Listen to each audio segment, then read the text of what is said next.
Hello friends. अगर आप हमारे चैनल पर पहली बार आए हैं या आपने अभी तक हमारा चैनल सब्सक्राइब नहीं किया है तो प्लीज़ इसे सब्सक्राइब कर लीजिए। नाई ने कहा, सरकार, मेरा तीसरा भाई बूबक था जो बिल्कुल अंधा था। वह बड़ा अभागा था। वह भिक्षा से जीवन निर्वाह करता था। उसका नियम था कि अकेला ही लाठी टेकता हुआ भीख मांगने जाता और किसी दानी का द्वार खटखटाकर चुपचाप खड़ा रहता। वह अपने मुंह से कुछ न कहता और दानी जो कुछ भी देता उसे लेकर आगे बढ़ जाता। इसी प्रकार एक दिन उसने एक दरवाज़ा खटखटाया। गृहस्वामी ने, जो घर में अकेला रहता था, आवाज़ दी कि कौन है। मेरा भाई अपने नियम के अनुसार कुछ नहीं बोला, लेकिन दोबारा दरवाज़ा खटखटाने लगा। गृहस्वामी ने फिर पुकारा कि कौन है। यह बगैर बोले फिर द्वार खटखटाने लगा। अब घर के मालिक ने दरवाज़ा खोला और पूछा कि तू क्या चाहता है। बूबक ने कहा कि मैं गरीब भीख मंगा हूँ, भगवान के नाम पर कुछ भीख दो। गृहस्वामी ने कहा कि क्या तू अंधा है। उसने कहा कि हाँ। फिर गृहस्वामी ने कहा, हाथ बढ़ा। यह समझा कि कुछ भीख मिलेगी। उसने हाथ फैलाया तो घर का स्वामी उसे खींचकर ऊपर ले गया। फिर उसने बूबक से पूछा कि तू भीख लेता है तो कुछ देता भी है। उसने कहा, मैं आशीर्वाद ही दे सकता हूँ, तुझे आशीर्वाद देता हूँ। उस आदमी ने कहा कि मैं भी तुझे आशीर्वाद देता हूँ कि तेरी आंखों की ज्योति लौट आए। बूबक ने उससे कहा, तू यह बात पहले ही कह देता, मुझे जीना चढ़ाकर क्यों लाया। उसने कहा, मैंने तुझे 2 बार आवाज़ दी थी तो कुछ न बोला, तो मुझे भी बेकार जीना उतरना चढ़ना पड़ा। बूबक बोला कि अच्छा, मुझे जीने से उतार दो। उसने कहा कि सामने ही तो जीना है, तो खुद उतर जा। मजबूर होकर बेचारा बूबक टटोल टटोल कर जीना उतरने लगा, लेकिन एक जगह उसका पाँव फिसल गया और वह लुढ़कता हुआ नीचे आ रहा। उसके सिर और पीठ में बड़ी चोट आई, जिससे वह तिलमिला उठा। बेचारा बड़ी देर तक अपनी चोट को सहलाता हुआ गृहस्वामी को गालियाँ देता और उसकी भर्त्सना करता हुआ लौट पड़ा। फिर वह लाठी टेकता हुआ आगे भीख मांगने के लिए बढ़ गया। कुछ देर में उसे अपने 2 साथी अंधे भिखारी मिले। उन्होंने पूछा कि तुम्हें आज भिक्षा में क्या मिला। बूबक ने सारा वृत्तांत कहा कि किस तरह एक घर का निवासी उसे पकड़कर ऊपर ले गया और वहां जाकर उसके साथ कैसा निष्ठुर परिहास किया और उसे हाथ पकड़कर उतारा भी नहीं। उसने यह भी बताया कि जीना उतरते समय पाँव फिसलने से उसे कैसा कष्ट हुआ। फिर मेरे भाई ने उससे कहा कि आज मुझे कुछ नहीं मिला है, लेकिन मेरे पास पहले से कुछ पैसे पड़े हैं। तुम जाकर उनसे कुछ भोजन सामग्री खरीद लाओ। जो मनुष्य बूबक को जीने से ऊपर चढ़ा ले गया था, वह वास्तव में एक ठग था। वह चुपके से बूबक के पीछे आ रहा था। वे तीनों अंधे जब अपने निवास स्थान पर आए तो वह भी उनके पीछे पीछे चलकर उनके घर में आ घुसा। मेरे भाई ने फिर अपनी जेब से कुछ पैसे निकालकर एक अन्य अंधे से कहा कि बाजार से कुछ खाने को ले आओ, लेकिन पहले हम लोग अपना हिसाब किताब साफ कर ले। तुम लोग देखभाल कर दरवाज़ा अच्छी तरह बंद कर लो कि कोई बाहरी आदमी न देखे। ठग उनका व्यापार देखना चाहता था, इसीलिए वह छुपने के लिए छत में बंधी हुई एक रस्सी पकड़कर ऊंचा लटका रहा। अंधों ने अपनी लाठियों से सारे घर को टटोला और फिर दरवाज़ा बंद कर लिया। ठग ऊंचा लटका था, इसीलिए लाठियों की टटोल से बच गया। अब मेरे भाई ने कहा कि तुम लोगों ने मुझे ईमानदार समझकर अपने जो रुपए मेरे पास रखे थे उन्हें वापस ले लो। अब मैं उन्हें अपने पास नहीं रखूंगा। यह कहकर वह अपनी एक पुरानी गुदड़ी उठा लाया, जिसके अंदर 42,000 चांदी के सिक्के सिले थे। उसके साथियों ने कहा कि इन्हें अपने पास ही रहने दो, हम ना इन्हें लेंगे न गिनेंगे, क्योंकि तुम पर हमें पूरा विश्वास है।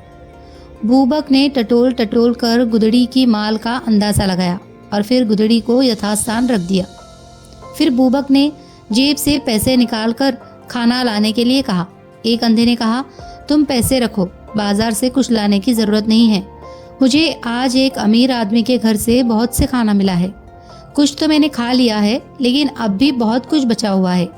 ये कहकर उसने अपनी झोली से बहुत सी रोटियां और पनीर तथा फल मेवे निकाले। तीनों अंधे भोजन करने लगे।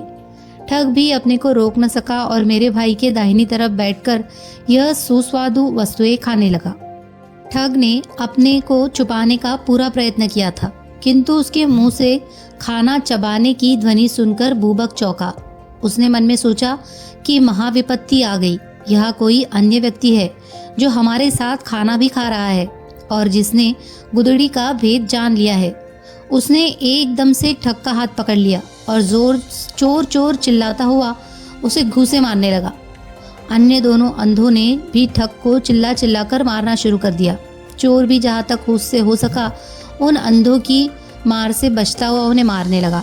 वह भी चिल्लाने लगा कि मुझे बचाओ, चोर मुझे मार डालते हैं। आसपास के लोग चीख पुकार सुनकर दरवाज़ा तोड़कर अंदर घुस गए और पूछने लगे कि क्या बात है।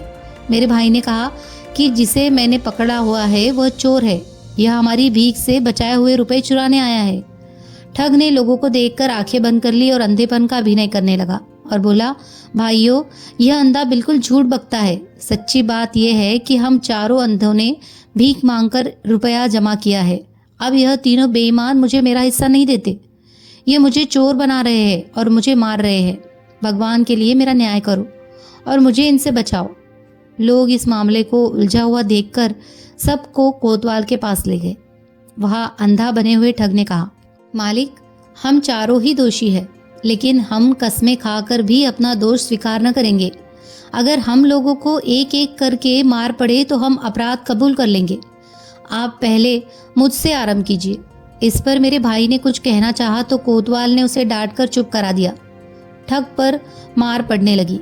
20-30 कोड़े खाने के बाद उसने एक एक करके अपनी दोनों आंखें खोल दी और चिल्ला चिल्ला कर कहने लगा, सरकार हाथ रोक लीजिए, मैं सब कुछ बताऊंगा।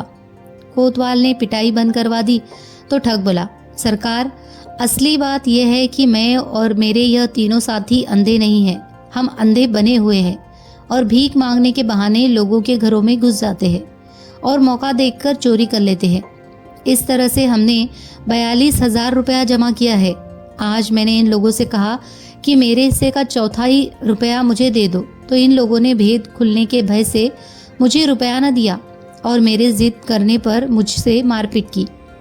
अगर आपको मेरी बात पर विश्वास न हो तो इन्हें भी मेरी तरह एक एक करके पिटवाइए, फिर देखिए ये लोग तुरंत अपना अपराध स्वीकार कर लेंगे। मेरे भाई और दोनों अन्य अंधों ने भी चाहा कि अपनी बात कहे, किंतु उन्हें बोलने नहीं दिया गया। कोतवाल ने कहा कि तुम सब अपराधी हो। मेरे भाई ने बहुतेरा कहा कि ये ठग है और हम तीनों वास्तव में अंधे हैं, लेकिन कोतवाल ने उसका विश्वास न किया और तीनों पर मार पड़ने लगी। ठग ने इन चिल्लाते हुए लोगों से कहा, दोस्तों, क्यों अपनी जान दे रहे हो? मेरी तरह तुम भी अपनी आंखें खोल दो और अपना अपराध स्वीकार कर लो। लेकिन वे बेचारे आंखों वाले होते तो आंखें खोलते। उसी तरह पिटते और चिल्लाते रहे। अब ठग ने कहा, सरकार, ये लोग बड़े पक्के हैं। अगर आप इन्हें पीटते पीटते मार डालेंगे तो भी ये अपना अपराध स्वीकार नहीं करेंगे। इन्होंने जितना अपराध किया है इन्हें उससे अधिक दंड मिल चुका है। अब हम सभी को काजी के सामने पेश कर दिया जाए, वह ठीक फैसला करेगा। काजी के सामने उस ठग ने कहा, हम लोगों ने चोरी से वह धन एकत्र किया है। आज्ञा हो तो मैं उस राशि को आपके सामने पेश करूं। काजी ने अपना एक सेवक उसके साथ कर दिया। ठग उसके साथ जाकर मेरे भाई की गुदड़ी उठा लाया। काजी ने उस रकम का चौथाई भाग ठग को दे दिया, जिसे लेकर वह चला गया। शेष रकम उसने अपने पास रख ली और बाकी 3 लोगों को और पिटवाया और देश निकाला दे दिया। यह कहकर नाई ने खलीफा से कहा कि मुझे मालूम हुआ तो मैं ढूंढकर बुबक को गुप्त रूप से अपने घर लाया और कई गवाह लेकर काजी के सामने उसको निर्दोष सिद्ध किया। काजी ने ठग को बुलाकर उसका रुपया छीनकर उसे दंड दिया, किंतु रकम इन लोगों को न थी। खलीफा यह सुनकर बहुत हंसा। फिर नाई ने चौथे भाई की कहानी शुरू कर दी।